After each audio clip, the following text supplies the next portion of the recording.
habla en este plenario nacional de la Central de Trabajadores y Trabajadoras de la Argentina, la compañera vicepresidenta de la Nación, Cristina Fernández de Kirchner.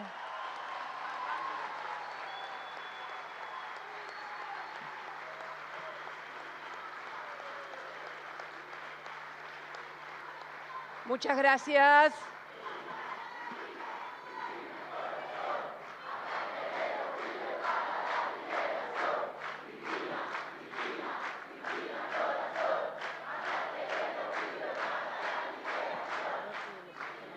Sí, claro. Hola, ¿se escucha bien en todos lados? Bien. Bueno. Yo también los quiero mucho a todos y a todas. ¿Cómo están?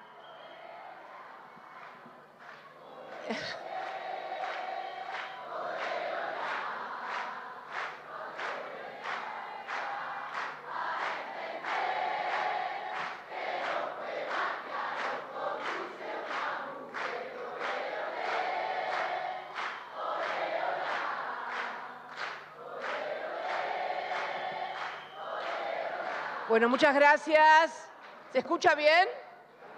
Bien. Bueno, muy buenas tardes a todos y a todas. Muchas gracias, Jorge, por recibirnos acá en Avellaneda. Para nosotros, Avellaneda es una de nuestras casas. Una de nuestras casas. Tenemos muchas casas en la provincia de Buenos Aires. Esta es una.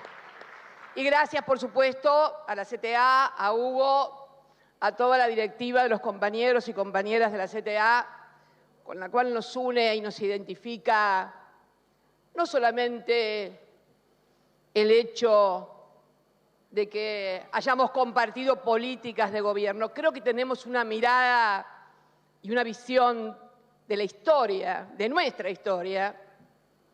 Ustedes saben que yo soy fanática de la historia. Ayuda un montón, no se animan cuánto, no se imaginan cuánto. Y bueno, y la verdad que este día, 20 de junio, que para nosotros es muy particular, ustedes saben que Manuel Belgrano es mi prócer preferido, y cuando veníamos charlando con los compañeros y las compañeras que querían desde hace tiempo que viniera a presidir un plenario, me pareció que el 20 de junio era un día muy especial. Y había propuesto yo un título que era Recordando a Belgrano, así empezaba, Recordando a Belgrano, Estado, Mercado y Precios, etcétera, etcétera. Y Hugo, con muy buen criterio, dijo, ¿recordando o no? Porque recuerdo es nostalgia, es pasado, es lo que fue la vigencia de Belgrano. Y cuando recién Jorge leía algunos pasajes de cómo pensaba Belgrano acerca de la producción, del trabajo, de la deuda externa, bueno, que pueden pasar 200 años. A los que no les gusta mirar el pasado, yo desconfío de los que no les gusta mirar el pasado. Será porque además no les gustan las cosas que hicieron durante el pasado. Yo no tengo problemas con el pasado, con el mío, con el del peronismo. Creo que es muy importante. Pero además porque, ¿cómo fui? Yo por lo menos me hice peronista, yo no viví el peronismo, soy del 53, tenía apenas 2 años. Imagínense si cuando venían a contarnos que había sido el peronismo, lo que había pasado, no, esas son cuestiones del pasado. ¿Cómo cuestiones del pasado? En el pasado, en la historia, nuestra propia historia, encontramos las claves, decodificamos lo que pasó y podemos atisbar lo que puede pasar. Y entonces, atisbando lo que fue y lo que viene, actuar en el presente. No se puede actuar en el presente sin estos 2 elementos. El conocimiento del pasado y la imaginación y la estrategia del futuro. De eso se trata, en definitiva, la militancia, la construcción y la estrategia política. Pero bueno, me parece que también, y por eso elegimos Estado, Mercado y Precios, trabajo, producción y política social en una economía bimonetaria, porque esta es la cuestión. Y esto implica comenzar a decodificar las palabras, porque a través de la significación de las palabras empieza la dominación de lo que dice Hugo, cultural. Y a propósito de esto, en el siglo XXI advertimos, ya lo veníamos advirtiendo a fines, en las postrimerías del siglo XX, el ataque formidable sobre el concepto del Estado. El Estado no sirve, el Estado hay que achicarlo, el Estado es una porquería, el Estado impide el desarrollo de las libertades individuales. Lo escuchamos todos los días. Pero si miramos este siglo XXI y las crisis, las tres grandes crisis de este primer cuarto de siglo. La primera gran crisis fue la del 2008. El 2008, yo recién asumía hacía muy poco tiempo como presidenta y el mundo se desplomó, literalmente. Lehman Brothers, Fannie Mae, la subprime, las hipotecas, se vino todo abajo. No se recordaba desde el año 1930 una crisis económico-financiera como las características de la del 2008. Para colmo, nos agarró en el gobierno con la crisis propia, autóctona, folclórica casi podríamos decir, de la 125. A ver, nos agarró la del 2008 con la crisis nuestra propia, autóctona, de la 125. La coalición de gobierno partida, bueno, ya saben, no voy a entrar en nombres ni nada, inclusive compañeros y compañeras de nuestro propio bloque que se fueron a otro bloque y que después nos enfrentaron en las elecciones del 2009 y más tarde en las del 2013. Miren, ¿no? No importa, ya pasó. Si no me importa a mí, no sirven ustedes, che. A ver, si no me importa a mí, no sirven ustedes. Bien, no hay que ser más papistas que el Papa, nunca, nunca. No es que me sienta el Papa, por Dios, mañana la tapa de Clarín dice Cristina se identificó con el Papa. No, por favor. Pero bueno, siguiendo, el Estado. Esta primera crisis del 2008 del siglo no la provocó el Estado, no. Fue el mercado. Fue la banca estadounidense más grande, Lehman Brothers, fue Fannie Mae, los que hacían hipotecas, derivados. O sea, el sector privado financiero provocó la primera gran crisis global de este siglo, la del 2008. ¿Y qué hicieron? ¿Y qué hicimos los que estábamos con la responsabilidad de la conducción del Estado? Lula estaba en Brasil, me acuerdo que hablábamos con mucha frecuencia con Lula, porque necesitábamos que la gente siguiera consumiendo, que la recesión no nos atacara, porque la gente se retraía, dejaba de consumir, al dejar de consumir, por temor a ser despedidos, finalmente terminaban siendo despedidos porque se paraba la rueda de la economía. No sé si ustedes se acuerdan, por ahí los millennials, no porque tenían 8 años o 9 por ahí, entonces no se van a acordar, pero yo parecía vendiendo en Olivos o en la Casa de Gobierno, aparecía vendiendo bicicletas, lavarropa, crédito barato, parecía una mercachifle. Y todos hicimos esto porque necesitábamos que la economía, sobre todo nuestro mercado interno potente, 70% de la economía, la demanda agregada, no se nos cayera. Y se nos cayó un poco.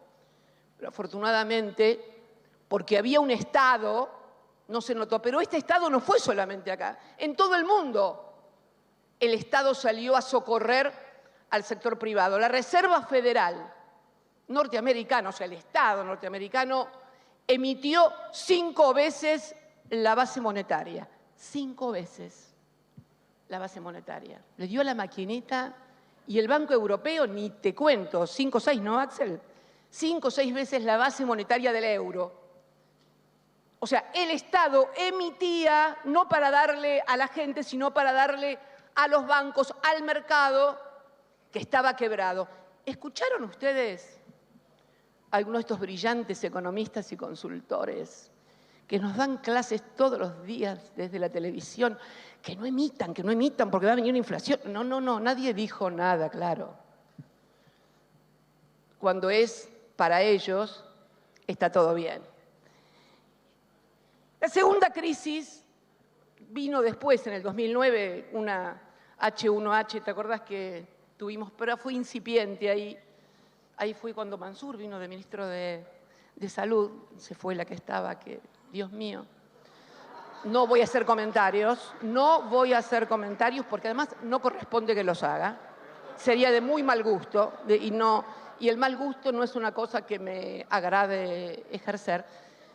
Resulta de que, bueno, llegó Mansur, que realmente fue un gran ministro, un gran sanitarista, y recondujo lo que era una crisis sanitaria que teníamos en ese momento. Pero bueno, el Estado en esta primera gran crisis, que además la crisis del 2008 todavía sigue sin superarse. No es que fue el 2008, el 2009 y todos, no. Todavía parte de algunos de los problemas que hoy tiene el mundo es por aquella crisis del 2008. Y después vino ya, durante el gobierno del Frente de Todos, la segunda gran crisis, la de la pandemia, que azotó el mundo. ¿Y qué pasó también ahí? Fue el Estado.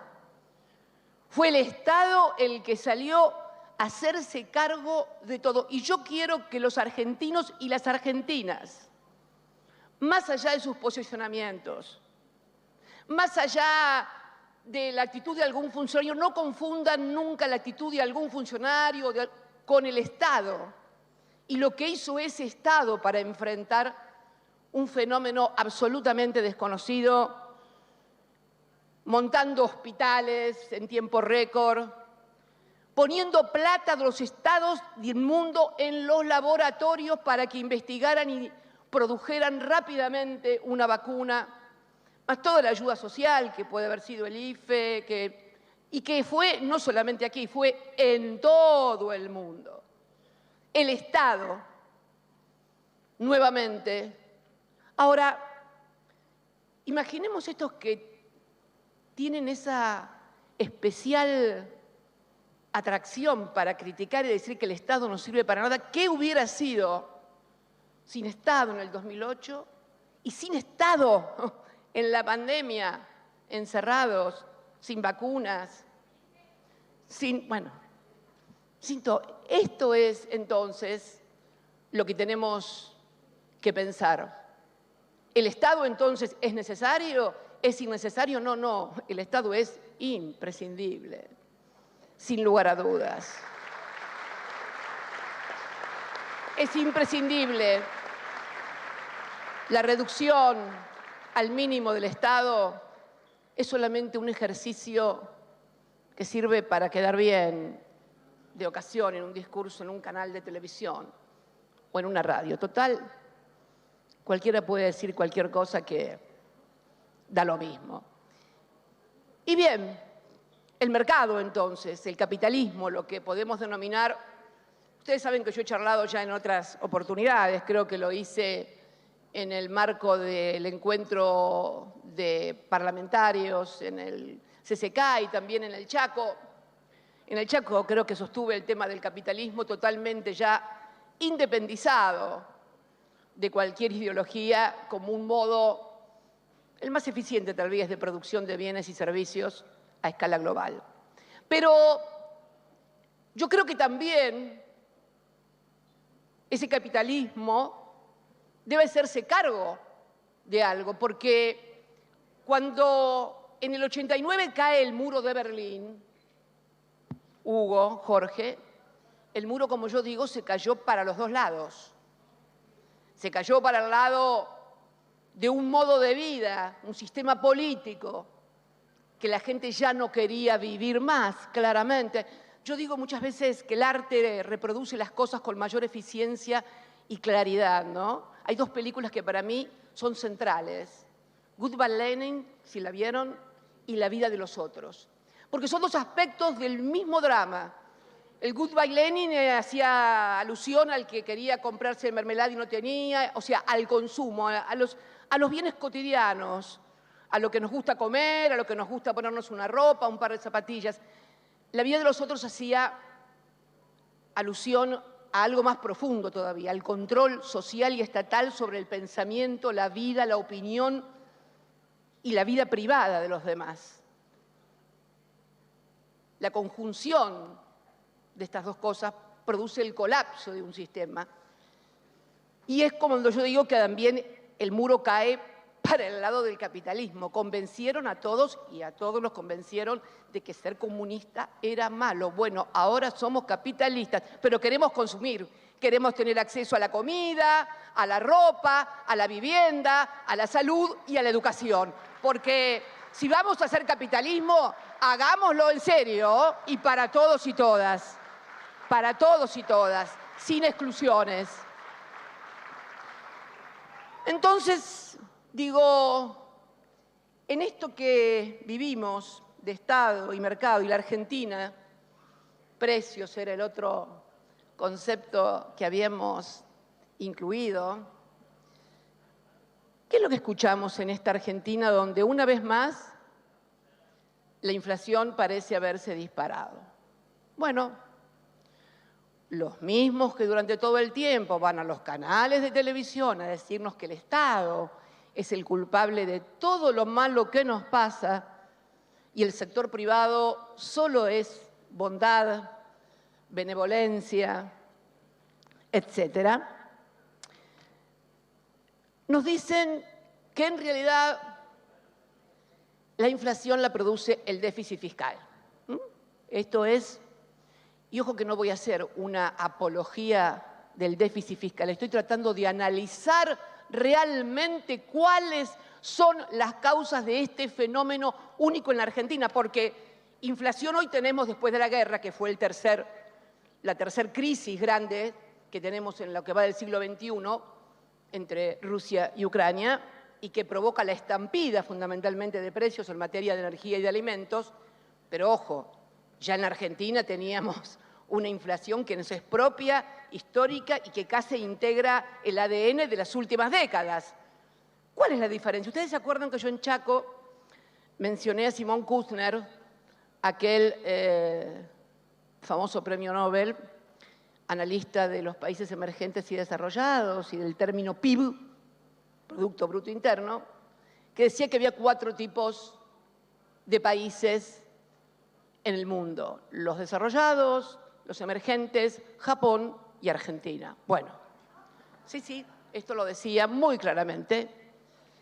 Y entonces cuando uno escucha todos los días en los medios de comunicación, el problema es el déficit fiscal. De la emisión no voy a hablar porque hablé en Chaco y mostré el gráfico donde no se había incrementado la emisión. Pero hoy voy a hablar del déficit fiscal. Yo quiero que, porque me traje unos numeritos ahí, a ver.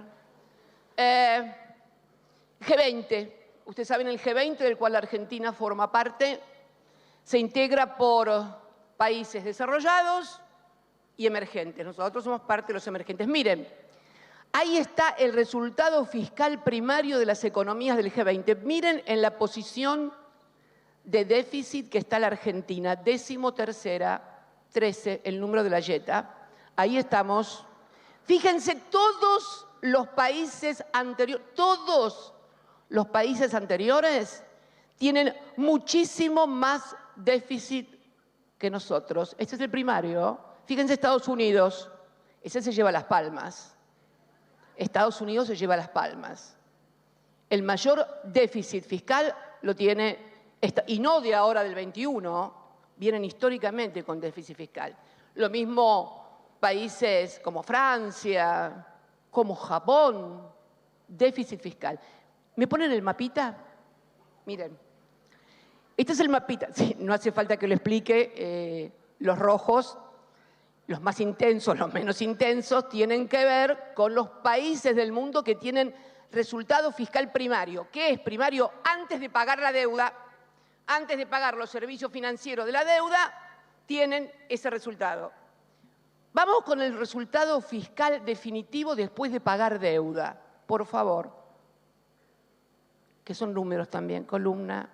Ahí lo tenemos. Otra vez, 13º. Fíjense, Estados Unidos también récord en materia de déficit fiscal total. Todos los demás países que nos anteceden, estamos hablando de India, Estados Unidos, Reino Unido, Australia, Japón, Italia, Francia, Sudáfrica, China, Unión Europea, Canadá, Indonesia, etcétera, etcétera, etcétera. El segundo mapa, por favor. Bueno, el segundo mapa es The War, catastrófico. Miren, todo rojo, todo rojo. ¿Qué quiere decir esto? ¿Que el déficit fiscal es bueno? No es que el déficit fiscal es bueno. No estoy hablando de lo que es bueno y lo que es malo. Estoy tratando de encontrar las causas verdaderas de por qué tenemos esta inflación única en el mundo. Única en el mundo. Por el déficit fiscal no es, porque si no, otros países deberían tener muchísimo más. Ahora me van a decir, pero ¿y el superávit comercial? Vamos al superávit comercial, por favor. Bueno, acá vamos al superávit comercial de los países desarrollados. Y el superávit comercial de los países desarrollados, el déficit más grande, por supuesto, lo tiene Estados Unidos, que tiene de déficit comercial, o sea, entre lo que exporta y lo que importa, miren, 1.070 billón, con B, 1.079.000 millones de dólares de déficit comercial. Lo mismo, bueno, y así pasamos al segundo, que son los emergentes, ahí estamos nosotros. Ahora estamos con superávit, fíjense. Y el primero, por supuesto, cómodo, China, entre los emergentes. Hay más emergentes con superávit comercial que de los desarrollados. China, cómodamente, con 692.000 millones de dólares de superávit comercial. Pero, Cristina, ¿cómo puede ser entonces si Estados Unidos es el país que tiene más déficit primario, más déficit final, más déficit comercial? Bueno, pero tiene la maquinita que imprime los dólares. Y además, para ayudarlo, tiene unos cuantos portaaviones.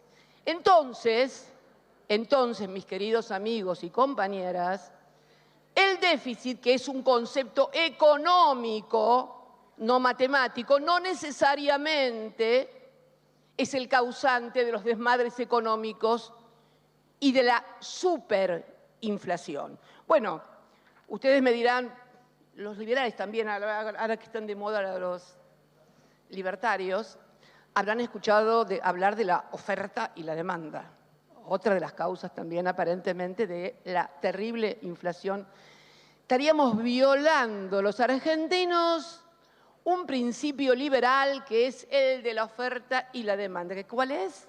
Bueno, si la gente tiene mucha plata en la mano y entonces quiere comprar mucho, la oferta, o sea, la producción, no alcanza a producir todos los bienes y entonces, ante esa escasez, ante esa tensión que demandan cosas y yo no tengo tiempo de producirlas, ¡pum!, se viene la inflación. O sea, cortar los sueldos para que tengan poca plata, para que no puedan comprar mucho y entonces no haya inflación. Este sería la creación de sentido común en cada uno de los argentinos y las argentinas. Pero fíjense, cuando voy, porque ¿qué es? ¿Cuándo puede haber? Y cuando se satura la producción y no alcanza a cubrir la demanda. Pero cuando voy a mirar en el INDEC, los 12 bloques industriales que mide el INDEC, ustedes saben que para medir el uso de la capacidad instalada de la industria, o sea, de los que producen los bienes y los servicios, se mide por capacidad instalada. Y cuando voy a ver la capacidad instalada de los 12 bloques están por arriba de la Argentina que recibimos en el 2019, pero por abajo de la del 2015. Y los números, no se los quiero mostrar porque si no los voy a aburrir de números, y los números del uso de capacidad instalada no estarían indicando al contrario. Al contrario, son menores a lo del 2015. Bien, donde además la capacidad de los trabajadores para comprar era más, porque en el 2015 los trabajadores tenían el 51% del PBI y el capital remuneraba al 49%. Ahora se invirtió. Ahora el capital remunera al 58%, los trabajadores al 42%, algunos dicen que hemos perforado en algunas partes el piso del 40%, con lo cual tenemos capacidad instalada ociosa para seguir produciendo y al mismo tiempo no tenemos grandes salarios para gastar. Quiere decir que la oferta y la demanda tampoco sería el problema. Bien, de curiosa nada más, dije, bueno, pero no es esto, no es lo otro, ¿qué será, Cristina? Y me puse a mirar la EBITDA de algunas empresas. ¿Qué es el EBITDA de algunas empresas? Es el cálculo de ganancias de las empresas antes de que las empresas paguen los impuestos que tienen que pagar por lo que ganaron. No voy a dar el nombre de empresas, pero voy a dar ejemplos nada más, porque queda feo. Y después se enojan, empiezan, que dijo esto, que no lo quiere aquel, que no le quiere aquella. Yo no quiero...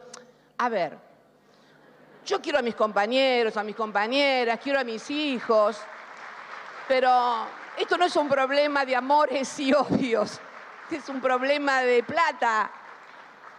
Y cuando hay plata, el amor te lo dejo para otro momento. Bien.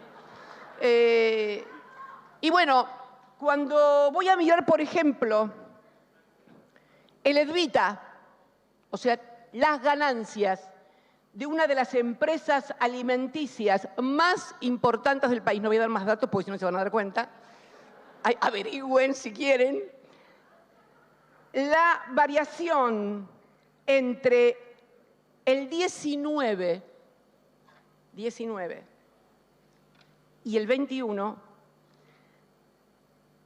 fue un crecimiento del 412,6%. Repito, 412,6%. EBITDA, ganancia antes de pagar impuestos. Y voy a hacer otra empresa también de insumos difundidos, porque ahí tenemos los dos grandes problemas, alimentos, después voy a hablar de los textiles, como cuello de botella, y alimentos y insumos difundidos. Bueno, en insumos difundidos, una de las más importantes, si no la más, le doy un poquito más de pistas, tibio. Un importante de insumos, muy importante. Muy importante. Entre el 19 y el 21, 224,3% de EBITDA. Ya sé lo que estarán diciendo algunos empresarios que me están mirando. Claro, pero eso es antes de pagar impuestos. Mira qué bien. Porque ahora viene la tercera gran excusa que escuchamos en los medios de comunicación. La presión tributaria, los impuestos que pagamos, qué desastre, que esto y que el otro, que no podemos. Bien, veamos. Yo les decía que la Argentina es ese país que Simón Kuzners establecía como una economía especial. Impuestos y la presión tributaria. Francia debe ser el país de mayor presión tributaria con un 47%, le sigue Dinamarca, creo que después Bélgica, pero la Argentina está lejísimos de eso, absolutamente lejos. No, porque ahí empiezan a sumar el permiso para conducir el auto, el permiso para lavar el perro de la municipalidad, y te van sumando cosas y te dicen, no hay. Pero ¿qué otro lugar tiene Argentina importante en materia tributaria? En el ranking de países evasores, de países donde la evasión es muy importante, Argentina ocupa el tercer puesto. En materia de evasión, en nuestro país la recaudación representa el 28% del PBI, cuando debería representar el 45% del PBI. Después vamos a hablar de eso. 45% del PBI, pero somos el tercer país. El primero es Guyana y Chad.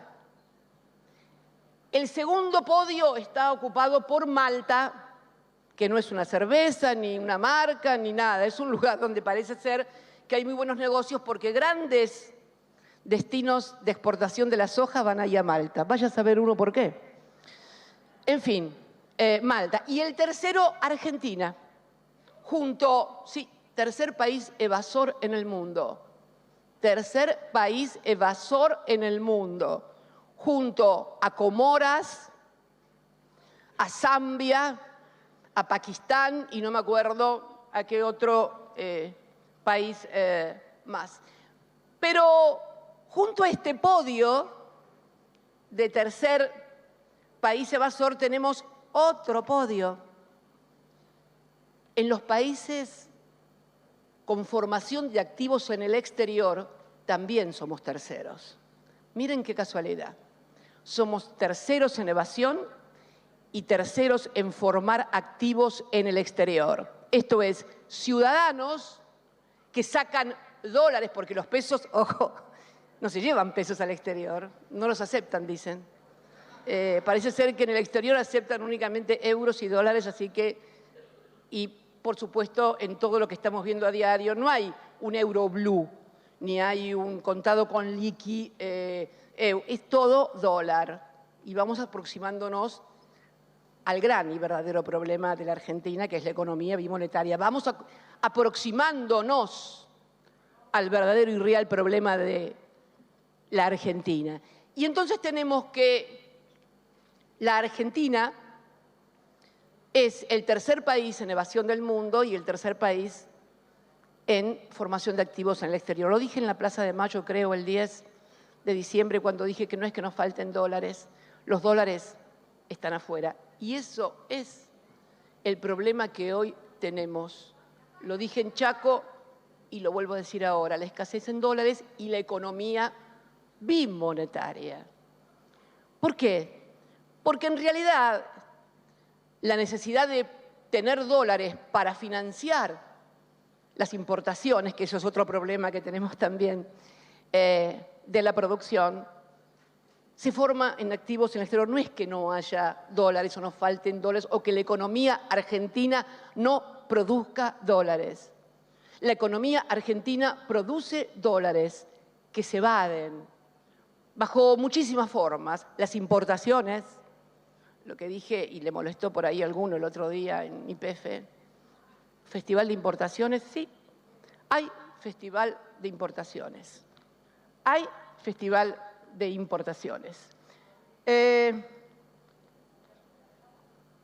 Hay Festival de Importaciones y creo que debemos pensar, el gobierno debe pensar, cómo articular más adecuadamente Banco Central, Ministerio de la Producción, que es el que administra el comercio exterior, porque el Ministerio de la Producción es el que autoriza las importaciones. AFIP en la aduana, porque es la que fija los precios de referencia y controla que no haya subfacturación en el caso de las exportaciones o sobrefacturación en el caso de las importaciones. Y el Banco Central, obviamente. Esto tiene que ser articulado, lo cual no estaría sucediendo. ¿Y por qué no estaría sucediendo? Bueno, porque hay un festival de importaciones desde hace tiempo, donde no quiero equivocarme en los números, así que voy a leer algunos datos nada más. Para que ustedes tengan una idea, en la Argentina 600 empresas explican el 75% de las exportaciones. Y el otro 25%, perdón, de las importaciones. Y el otro 25% de las importaciones lo explican 24.000 empresas. Quiere decir que no es tan difícil controlar esto y además se deben dar estrategias. Esto es lo que yo decía el otro día, entre otras cosas, en YPF, cuando decía que haber dado 202 millones de dólares a una empresa como Techin, eso lo voy a decir públicamente porque ya todos saben que Techin es la que tiene que hacer los caños, que los hacen acá en Avellaneda, en SIAT. Vos trabajabas en SIAT y te echaron. Seguramente hiciste algo malo. ¿Qué hacías? En la época estatal, no lo echó Pablo Roca, por favor, lo echó el Estado. Peleando contra la privatización. Bueno, acá estaba el hombre peleando con la privatización, no le fue nada bien, evidentemente. Y bueno, se privatizó SIAT. ¿Qué decía yo? Si vos tenés una empresa multinacional de la magnitud de Techin, si aparte tenés la posibilidad de hablar con sus directivos y demás, pedirle que los 200 millones de dólares que le tienen que pagar a su subsidiaria en Usiminas, Minas Gerais, Brasil, la financien ellos. O pidan un crédito en el BNDES de Brasil, que lo van a conseguir, y entonces no tengo que darle 200 millones de dólares a 127 pesos el dólar para que me importen. Estas cosas son también usar la lapicera. Estas cosas son usar la lapicera. No hace falta pelearse, no hace falta pelearse, no hace falta pelearse ni agarrarse de los pelos. No. Lo hacíamos. No voy a nombrar tampoco, pero hay un importantísimo empresario argentino dedicado a los artefactos. Bueno, a ver cómo lo puedo decir para que no se den cuenta. Bueno, es muy importante. Tienen Tierra del Fuego, vamos a decirlo así. En Tierra del Fuego que hay que importar para producir las cosas que se producen en Tierra del Fuego. ¿Qué hicimos durante nuestra gestión? Porque la balanza le daba negativa. ¿Por qué? Porque teníamos que gastar más, teníamos que dar más dólares que lo... ¿Qué hicimos? Amablemente le sugerimos que encontrara una actividad que me equilibrara la balanza, hace algo para exportar y así al mismo tiempo me equilibrar. Lo que vos hacías con los que les dijiste acá las movilizaciones, bueno, yo no le hice movilizaciones, le dije, escúchame, equilibrá, exportame algo y que me equilibre los dólares que me costase ingresar con los... ¿Y qué hizo? Compró barcos, se dedicó a la pesca y durante los 4 años del que te dije le fue mejor con la pesca que con lo que hacía en Tierra del Fuego. A ver, puedo dar otros ejemplos. Puedo dar otros ejemplos. Uno de la miel, que es un importante productor de miel, tal vez uno de los más importantes de la Argentina hoy, no producía miel, producía grúas. También, otra vez, dale con la chancha al maizal, como dice mi abuela. Teníamos que pagar importaciones, que se buscara una actividad que me equilibrara. Y bueno, le sugirieron la miel. Y me acuerdo que nos acompañó aquella delegación en Angola, que tanto se rieron todos, pero vieron el otro día una importante empresa argentina abrió una fábrica de galletitas en Angola. Y me acuerdo que tuvo que pedir miel prestada porque no tenía para ir a vender a la feria de Angola. Finalmente, hoy, además de otras actividades que comenzó a hacer, la miel es una de sus actividades. Esto es tener funcionarios y funcionarias que funcionen, que se sienten a discutir, que se sienten a discutirles. No hay que agacharles la cabeza. No hay tampoco que pelearse, hay que discutirles, sugerirles orientaciones. Se puede hacer. Fíjense, nosotros no teníamos acceso a los mercados de capitales, tampoco hay ahora, pero en ese momento la regulación monetaria o la regulación cambiaria te permitía sacar hasta $2.500 por mes. Hoy son $200 y tenemos problemas. Les voy a dar algunos detalles sobre importaciones, pero quiero que retengan los números. 600 empresas explican el 75% de las importaciones. Y también en esto, el diablo, que como le gusta decir a Axel, anda en los detalles. Mirando, me entero que además, ¿quiénes han aparecido también en el mundo de las importaciones? Los jueces y los fiscales. Ajá. Miren, les voy a dar un dato. Entre enero del 21 y marzo del 22 salieron del país 1.847, creo, si mal no recuerdo, después lo voy a mirar, millones de dólares de importaciones autorizadas por jueces y fiscales, con amparos. Más de 6.500 expedientes judiciales de amparo. Fíjense, ¿ves? Esos jueces no siguen la doctrina de Rosengrad, donde hay una necesidad de dólar, ahí habrá un juez y un fiscal para darle dólares a los importadores. ¿Vieron? ¿Vieron? El tema es si las necesidades son del pueblo, no hay derecho, no hay justicia, no hay fiscal y no hay jueces. Si la necesidad es de los poderosos, hay jueces, fiscales, defensores, lo que haya. Esto es hoy el partido judicial, y fíjense que no digo más poder, porque no hay poder judicial en la Argentina, hay partido judicial que ha tomado partido decididamente, no solamente en la economía, porque además también son los que tienen la cautelar. Hoy estábamos mirando ahí con Axel el otro día lo que gasta una familia tipo en luz y en gas y lo que gasta hoy en internet y en celular, que por supuesto ponen los precios que quieren porque pusieron una cautelar en la justicia contra el decreto, el 690 del Poder Ejecutivo, que establecía que es un servicio público. Hoy Internet es un servicio público. Bueno, obtuvieron una cautelar y bueno, minga, te ponen el precio que vos quieras. Entonces, ¿cómo puede ser posible? Miren, en el 2021 las importaciones pasaron a pagarse prácticamente en su totalidad al contado, cuando en los años anteriores se financiaba en partes.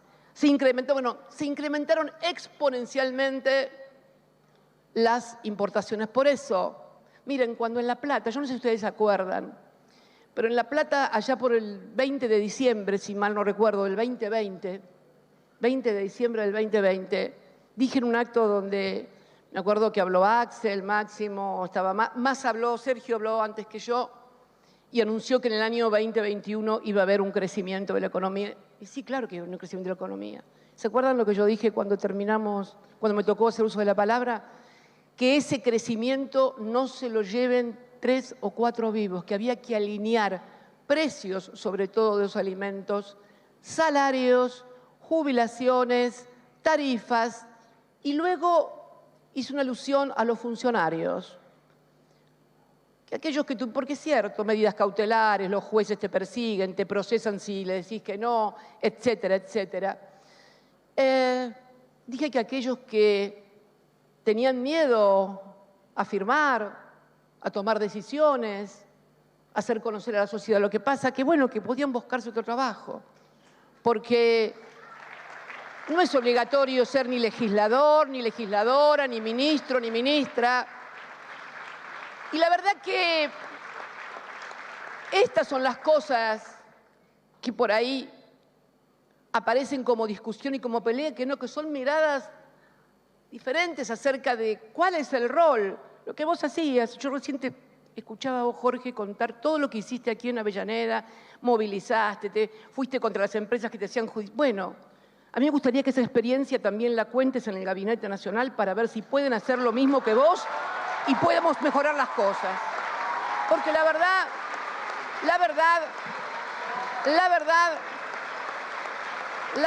que necesitamos hombres y mujeres. Quiero ser sincera, no quiero ser, porque saben que siempre digo lo que pienso. Yo espero que, la presencia ahora de Daniel Scioli en el Ministerio de la Producción, del funcionario que han puesto en aduana, la verdad que tengo expectativas de que puedan reencauzar y reenderezar las cosas. Pero tenemos que ponernos de acuerdo cuál es el criterio para hacer estas cosas, porque la verdad que, y que nadie se preocupe, que la unidad del Frente de Todos nunca estuvo ni estará en discusión. Esto quiero que quede claro. Muy claro. Muy claro. Pero, como decía Hugo recién, la voz no es mi voz, Es la voz de los que queremos representar de lo que le pasa a la gente, no es mi voz. Mi voz la escucharon ya mucho durante 8 años. En definitiva, cuando hablamos, es también porque estamos ejerciendo una representación política.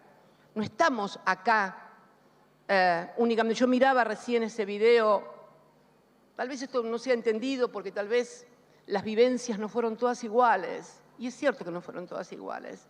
Yo veía el video de la CTA recordando lo que fueron los 4 años de lucha, ¿no? Macrismo. Y Hugo que decía que le parecía que le faltaba algo y se acordó de aquella mágica, para mí fue mágica, no la voy a olvidar nunca, movilización del 13 de abril. Y claro, los que no vivieron eso, los que no fueron despedidos al otro día, los que no les leyeron los Facebooks o los Twitter y después los despedían, a la gente de ATE, ahí está el Tano, lo veo al Tano Catalano, sufrió mucho.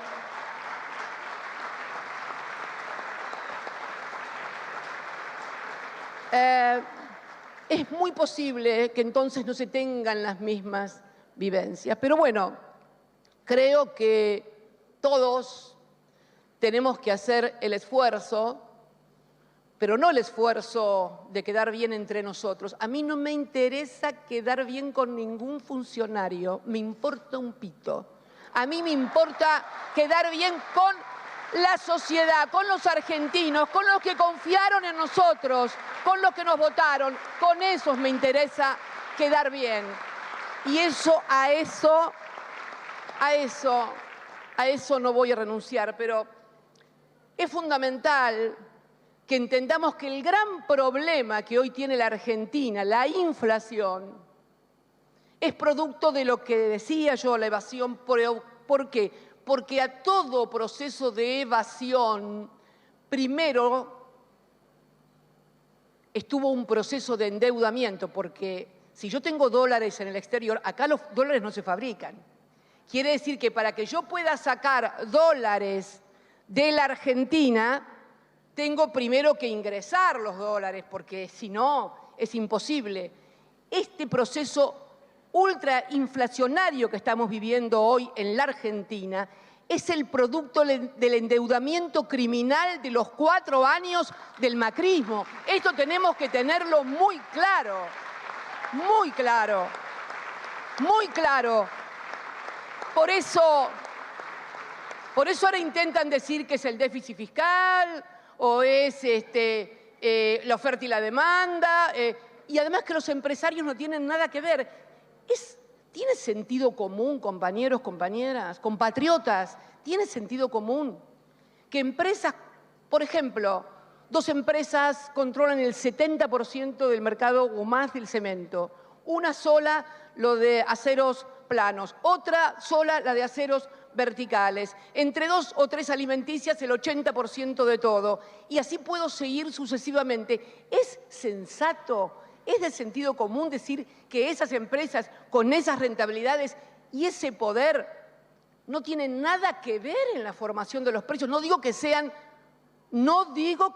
la única causa en la formación de precios o en la inflación, pero a ver, si controlo el 75% del cemento, si soy la única que vende chapas planas para la metalmecánica, para el electrodoméstico, para la industria, para la construcción, ¿cómo que no tengo, y tengo rentabilidad, cómo que no tengo nada que ver con el crecimiento de los precios? ¿Es razonable? ¿Hay que ser economista para entender esto? ¿O es de sentido común? Y no estoy diciendo que sean la única causa, pero son los que tienen que estar ciegos, pero miran para otro lado.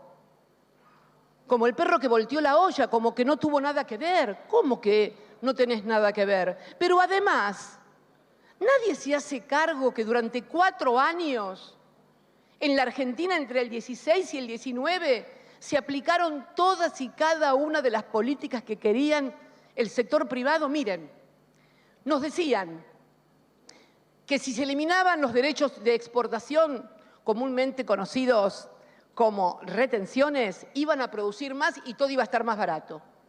Bien, los derechos de exportación se eliminaron.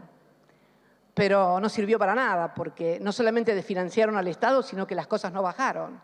Nos dijeron que si nos convertíamos en lugar de mercado fronterizo, en mercado emergente, y abríamos la cuenta de capital, la cuenta que regula capital, y dejábamos entrar libremente el capital, no como en nuestra época que teníamos regulaciones y restricciones que tenía que estar estacionado durante un tiempo el capital para que no vinieran a especular, nos dijeron que iban, claro que entraron los dólares. En el año 16 y 17, 2016 y 2017, la República Argentina fue el país que más se endeudó en el mundo. En el mundo. En el mundo. Ese endeudamiento,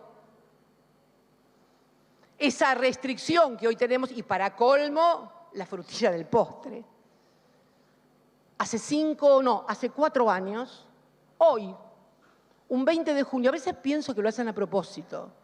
A veces pienso que lo hacen a propósito para humillarnos, para esta cosa que decís vos de los derrotamos, mirá lo que son. Hace 4 años, el board, como le dicen ellos, el board del FMI, los que están ahí en el FMI, aprobaron quiero leerles el comunicadito. Quiero leerles 2 minutos, por favor. Acá está. ¡Ay, Dios mío, esta porquería! Acá está, a ver. Acá está. El directorio, leo, esto es comunicado oficial del Fondo. El directorio ejecutivo del Fondo Monetario aprueba un acuerdo stand-by por $50.000 millones para la Argentina. El directorio ejecutivo del Fondo Monetario aprobó hoy un acuerdo a favor de Argentina en el marco de un acuerdo stand-by de 3 años por $50.000. La decisión del directorio permite a las autoridades, estará disponible a lo largo de la duración del acuerdo, supeditado a exámenes trimestrales a cargo del directorio. Y después dice en el último párrafo, el plan económico de las autoridades argentinas, o sea, decían que el fondo siempre te hace escribir eso, que el plan de las autoridades, si te dan el plan es de ellos, de acá a la China, pero a ver, desde el año de la posguerra, ¿cuándo se fue? En Bretton Woods, 44 para acá, siempre es así, no es. Bueno.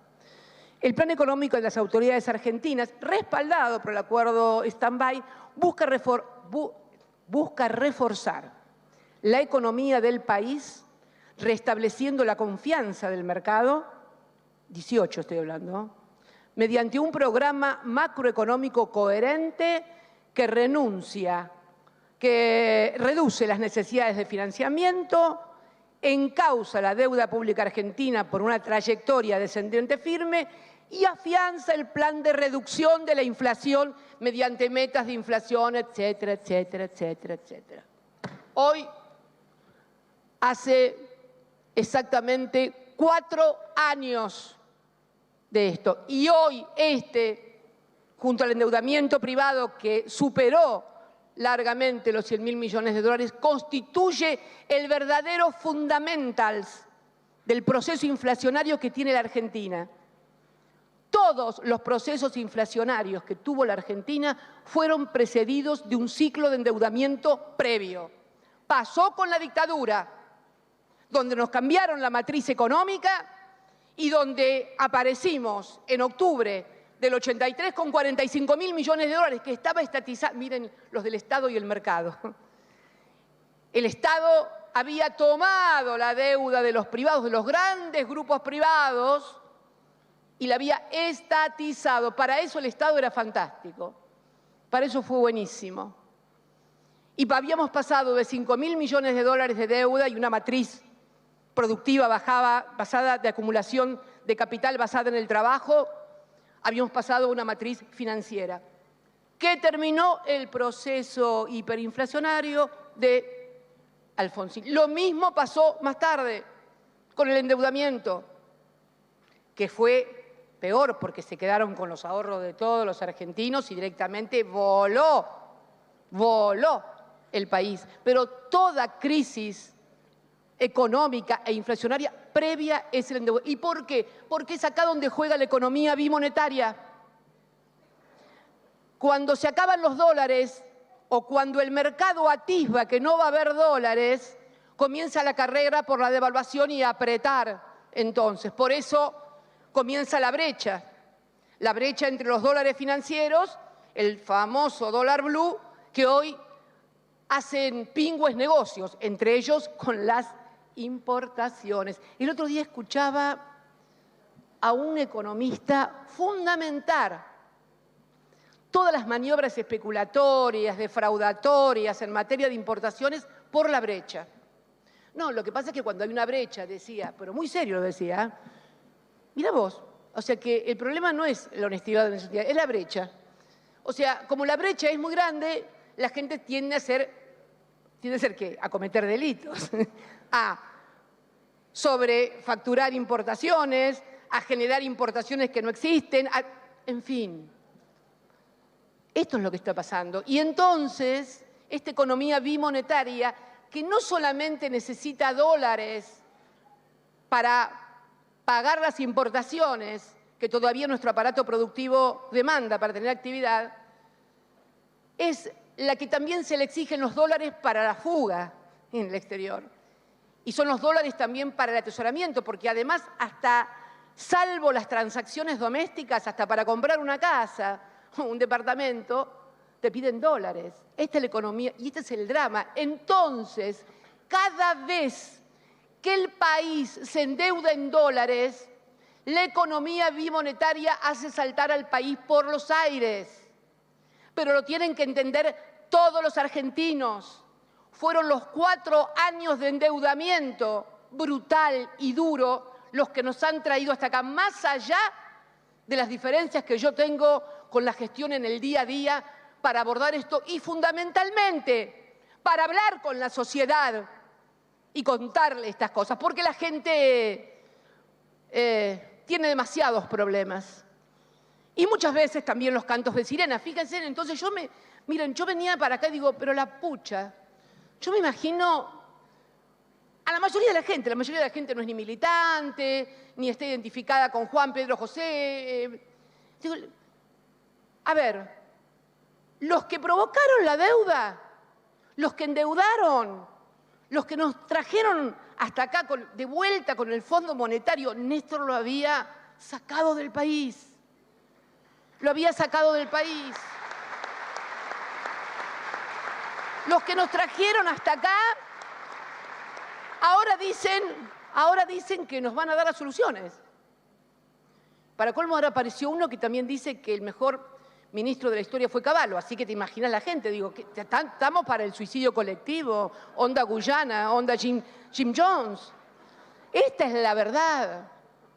Entonces digo, tenemos que hacer un esfuerzo para debatir, como decía Hugo, estas cosas, para entender cómo debe articular el Estado en sus distintas, y también porque leyes que se necesitan, porque por eso hay una ley en el Congreso que se impulsó en el Senado y que ahora está en diputados, de crear el fondo para el fondo. Esto apunta fundamentalmente a los que habían fugado,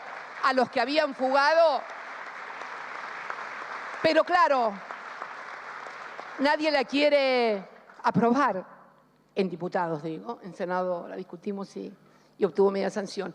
O también otra discusión que estamos dando actualmente en el Senado sobre el secreto fiscal, porque es un yeite maravilloso. O sea, el Banco Central te dice, no, hay secreto bancario.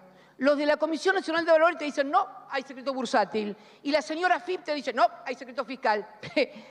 Entonces, los que tienen y los que han tenido la sartén por el mango y el mango también están de fiesta, muchachos. Este es un Estado estúpido, un Estado en donde no se articula la información que tiene el Banco Central con la información que tiene la CNB, con la información que tiene la FIP, para poder desarticular y desarmar la estafa, porque han estafado a la Argentina, la han estafado.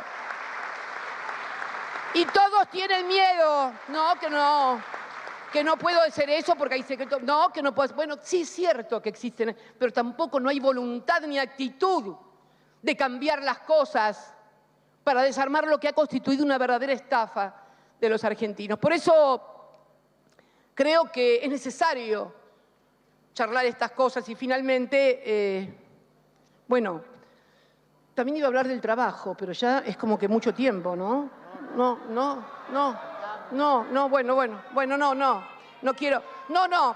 Quiero porque también tener que decodificar esto del déficit fiscal. La semana pasada yo me fui al sur, bueno, estaba el viernes en el sur, que hubo una gran marcha de piquetes en la ciudad. Yo estoy segura que si va un periodista entrevistando a la gente por la calle y le dicen, dígame, ¿quién trajo a los piqueteros o a los que tienen planes sociales? Le dicen, sí, pero una contra mí, los peronistas. Sí, son hijos de las políticas populistas. Los piqueteros, los planeros, son hijos de... No, equivocación. Los piqueteros, por lo menos en la República Argentina, son hijos de las políticas neoliberales de los años 90. No.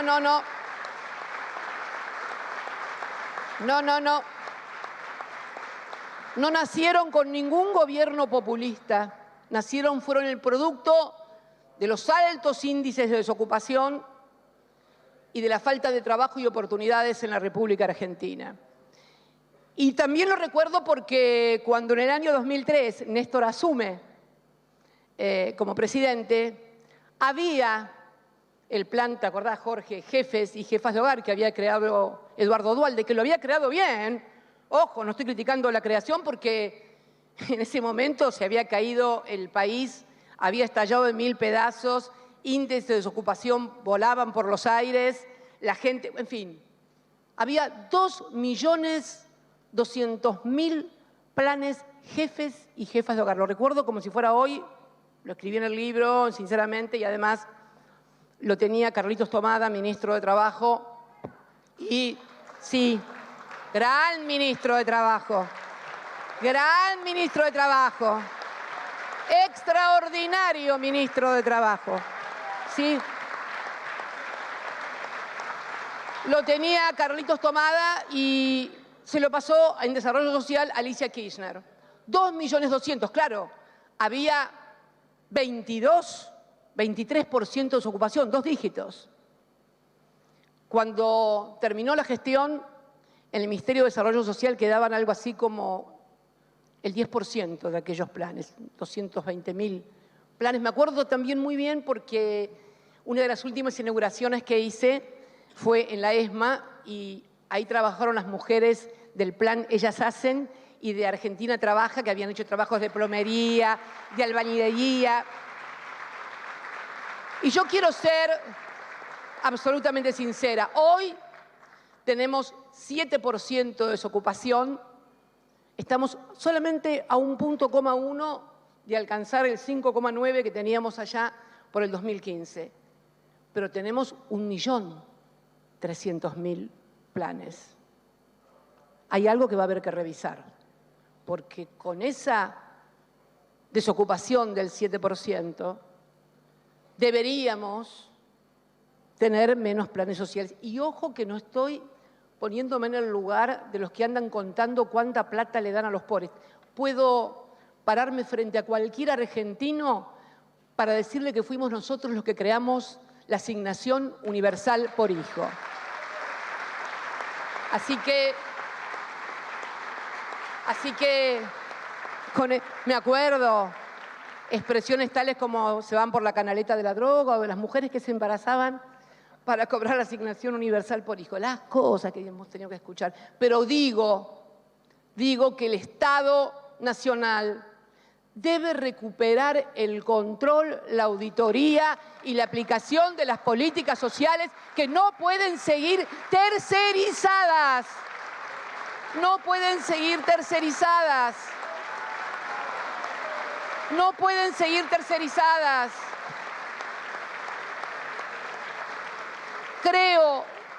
Creo que además, ojo, sé que hay cooperativas que laburan, que producen, que hacen cosas, porque las vi también trabajar en la época que Alicia era ministro de Desarrollo Social.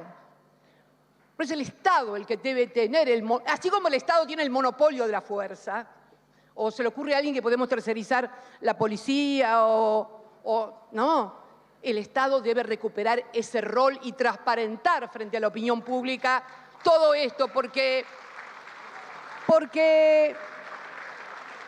a mí no me gusta que me quieran convencer que eso es peronismo. Eso no es peronismo. El peronismo es laburo, trabajo. El peronismo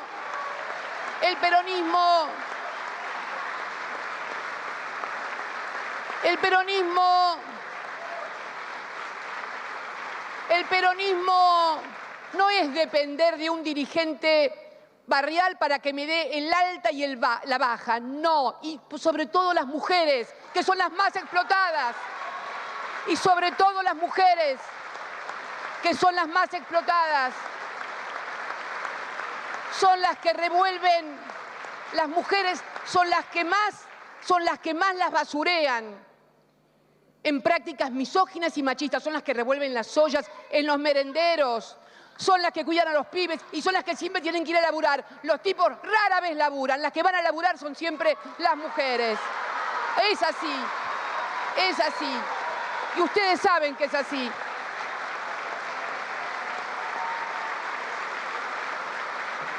Entonces, que el Estado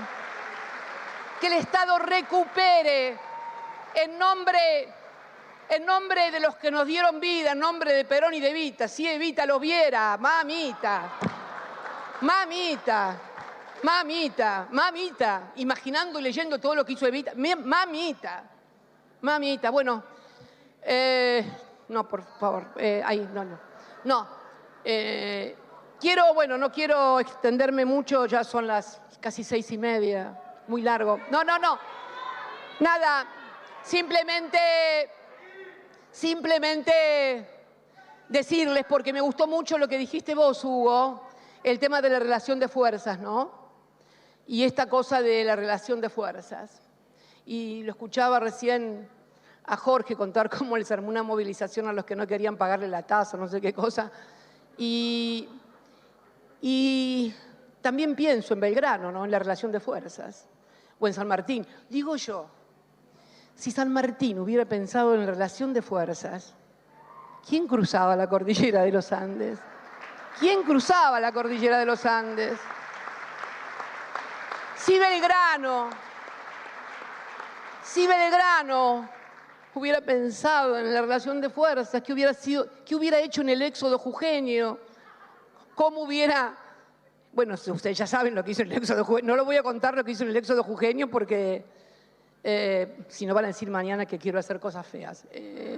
No, bajo ningún punto de vista. Pero el ejemplo de esos hombres, de esas mujeres, de la Juana Zurduy, relación de fuerzas, colgando con los críos en el campo de batalla.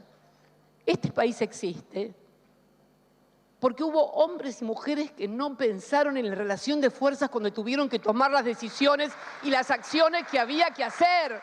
Por eso existimos. Y el peronismo también. Entonces, mis queridos amigos y compañeras, en un mundo de tantas dificultades, tan complejo, tan cambiante, pero al mismo tiempo tanto que se repite, ¿no? Porque uno puede repetir la historia siempre. Creo que debemos apelar a nuestras mejores ideas, a nuestras mejores convicciones, a nuestras mejores acciones, como aquella que también, y para terminar, hace 5 años tuvimos acá, en Avellaneda también, con Jorge, cuando fundamos Unidad Ciudadana y cuando, como lo recuerda Hugo, fue ese 13 de abril donde por primera vez hablé de Unidad Ciudadana. Tampoco me asignes que había pensado en el nombre con tanta anterioridad. No. Lo que pasa es que me acordaba lo que había dicho y bueno, fue muy buen nombre y fue una buena experiencia. Por eso hoy somos gobierno. No olvidemos esto, de dónde venimos y por qué ganamos. Y no lo hagamos únicamente por ganar las elecciones.